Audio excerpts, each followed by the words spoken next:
produits alimentaires. Christian Adandéjan, Julien Kenom. La journée continue de ce vendredi 31 décembre 2010 restera longtemps gravée dans les mémoires de tout le personnel de la mairie de Ouidah et des élus à la base. Sévéré Adjovi, maire de cette commune, a choisi cet instant où toute la planète s'apprête à entrer dans la nouvelle année pour remercier ses collaborateurs.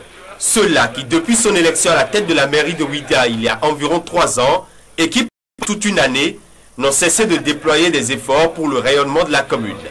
Et pour transmettre son message, Sévéré Adjovi est d'abord allé en langue locale fond, puis en langue de travail, le français.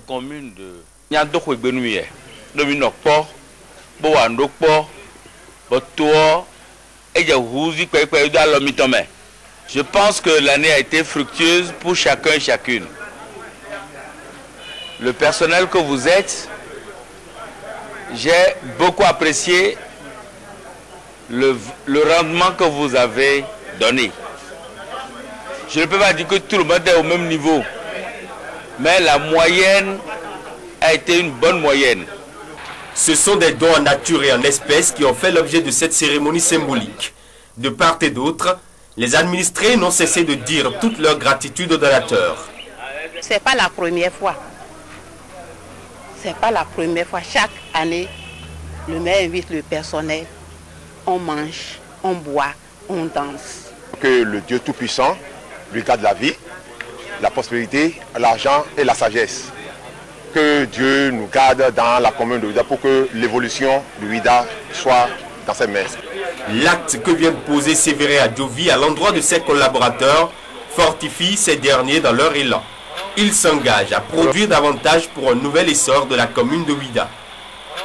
Et si à la fin de l'année, le maire se décide de regrouper tous ses conseillers pour leur manifester ce geste d'amour et de sympathie, il peut en être autrement qu'une stimulation pour que l'année qui vient, chacun puisse donner du sien, chacun puisse apporter un plus pour que le développement de Ouidah soit effectivement une chose réelle et que l'on le sente dans les faits. Cet engagement des conseillers communaux, du personnel de la mairie de Ouidah et des élus à la base est très bien apprécié par le maire Sévéré Adjovi. Il a d'ailleurs promis revenir de plus belle si le résultat escompté est atteint.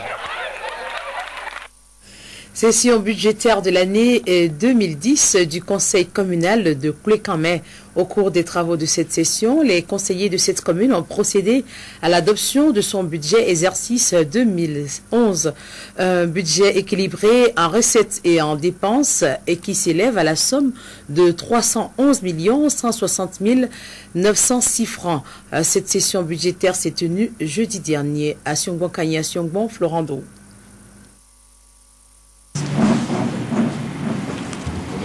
Procéder à l'évaluation des activités en matière de réalisation en vue d'une réelle performance dans le fonctionnement des structures sanitaires et entrer dans l'année qui s'ouvre sous de nouvelles perspectives pour un meilleur accès aux soins des populations, c'est le but de cette journée de réflexion initiée par la direction départementale de la santé du Zou et des collines.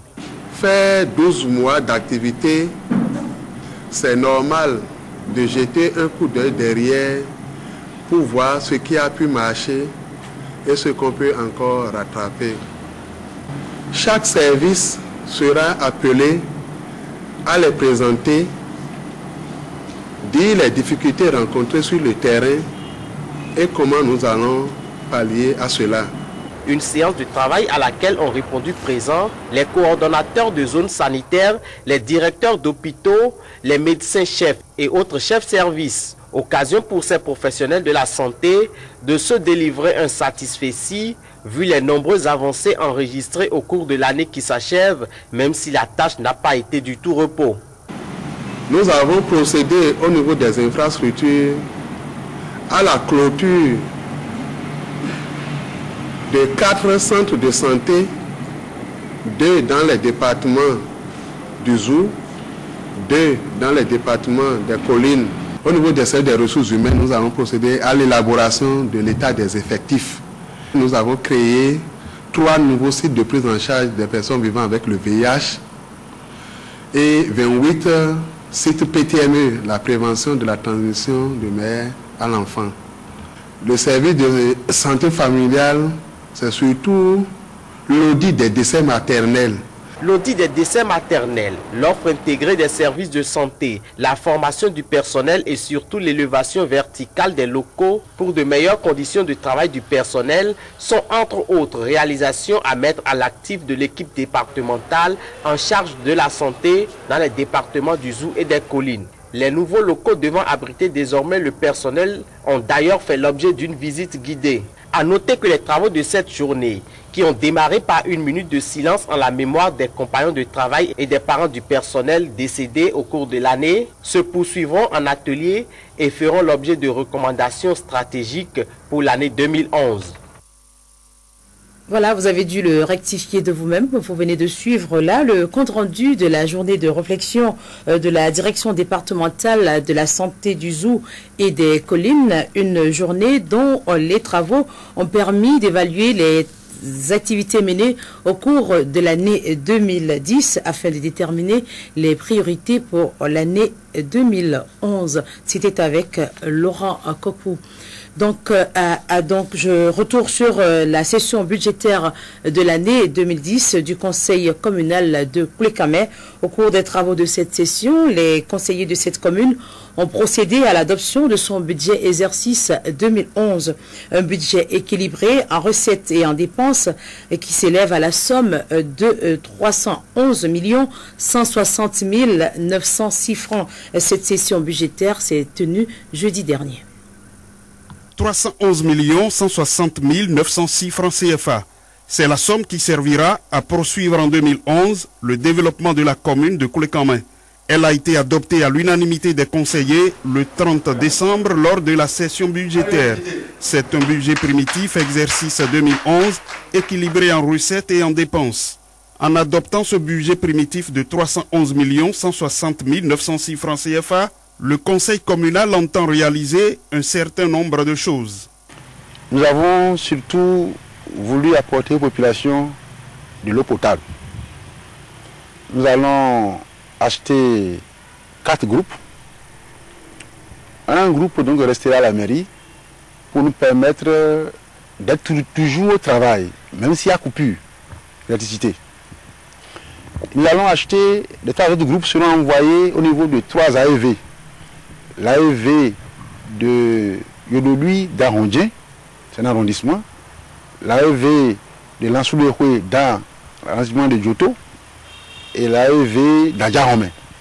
Nous voulons les équiper en groupe pour permettre donc à ces AEV-là de tourner correctement pour que la population ne manque pas d'eau. Vous savez que le problème d'eau se pose cruellement dans certaines localités de chez nous ici. La grande innovation est le renforcement des cadres qui travaillent déjà à la mairie. La raison est toute simple. C'est vrai que lorsque les gens parlent donc de la décentralisation, mais certains mettent seulement l'accent sur les investissements. Et ils oublient le fonctionnement. Lorsque les communes fonctionnent en recrutant, c'est une façon de mieux mettre en œuvre les investissements. Parce que si vous n'avez pas les cadres compétents, vous allez mettre en place des bâtiments qui seront lézardés quelques jours après. Vous allez construire des pistes qui seront en même temps dégradées quelques jours après.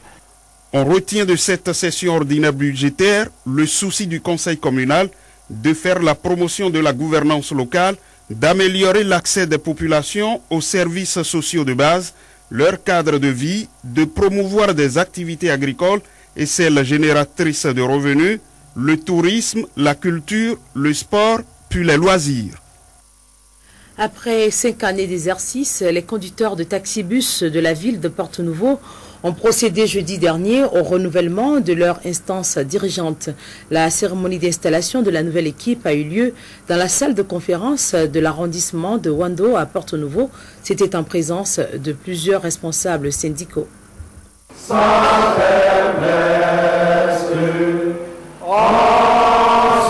C'est l'exécution de l'hymne national qui a ouvert ce jeudi dans la salle de conférence de l'arrondissement de Wando à Porto-Novo la cérémonie de renouvellement des responsables à divers niveaux des conducteurs de taxibus de Porto-Novo.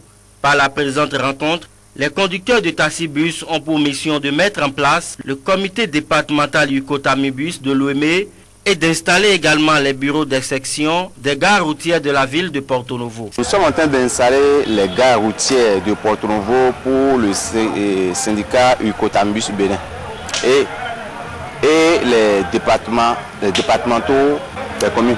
Ceux qu'on va installer aujourd'hui là, ils ont 5 ans, c'est un mandat de 5 ans et c'est après 5 ans qu'on les renouvelle. Cette assemblée générale a connu la présence des différents responsables syndicaux, des conducteurs de taxibus et du chef d'arrondissement de Wando. Pour les uns et les autres, cette séance de travail doit permettre aux nouveaux responsables qui seront installés de trouver des solutions idoines aux nombreux problèmes qui minent leur corporation. Je voudrais donc, chers amis, vous inviter à prendre en main, après votre installation, vos responsabilités et vos destinées. Il vous revient donc de travailler résolument pour trouver solution aux problèmes qui se posent aux conducteurs de votre localité. De cette assise sortiront des résultats concluants, des résultats satisfaisants où chacun pourra trouver son compte, puisque c'est encore là le travail. Chacun doit pouvoir trouver son compte. Quand vous êtes dans une équipe où des gens sont marginalisés, ça ne marche pas toujours. Il faut le rappeler, les différents responsables qui seront élus et installés au cours de ces assises auront pour mission de diriger cette corporation pendant 5 ans. Coup de gueule des artistes et autres acteurs culturels de la ville de Parakou. Ces derniers sont montés au créneau ce jeudi pour fustiger ce qu'ils appellent la ségrégation dont ils font l'objet chaque fois qu'il est question des intérêts des artistes béninois. Et pour cause, le 27 septembre dernier, ils auraient été écartés de la rencontre entre le président de la République et les artistes du Bénin. Les précisions avec l'extrait qui va suivre. Nous, artistes et acteurs culturels du Septentrion, sommes marginalisés par rapport à beaucoup d'initiatives et attentions. On a constaté que tous les avantages liés à notre profession d'artiste ne se réalisent que pour ceux de la partie méridionale du Bénin, malgré la représentativité nationale des différentes associations et fédérations d'artistes dans les autres départements. La goutte d'eau qui a fait déborder le vase et l'absence criarde et préméditée des artistes du Septentrion résidant dans le Nord Bénin à la rencontre du président de la République avec les artistes du Bénin le lundi 27 décembre 2010 au Palais de la Marina. C'est regrettable que ces faits constituent une entrave au développement de la culture au Bénin et plus particulièrement dans le Septentrion. Aussi, les acteurs culturels du Nord Bénin ne bénéficient pas des avantages accordés à leurs collègues de la zone méridionale qui sont plus proches des institutions, qu'il s'agisse des formations de proximité, des informations ou des activités initiées par le gouvernement. Nous sommes mis à l'écart. Quelle discrimination! Nous réclamons que justice soit faite et que cela doit être le souci primordial du gouvernement et en particulier de son ministre de la Culture, M. Galiou Soglo. Excellence, Monsieur le Président de la République, votre avènement à la tête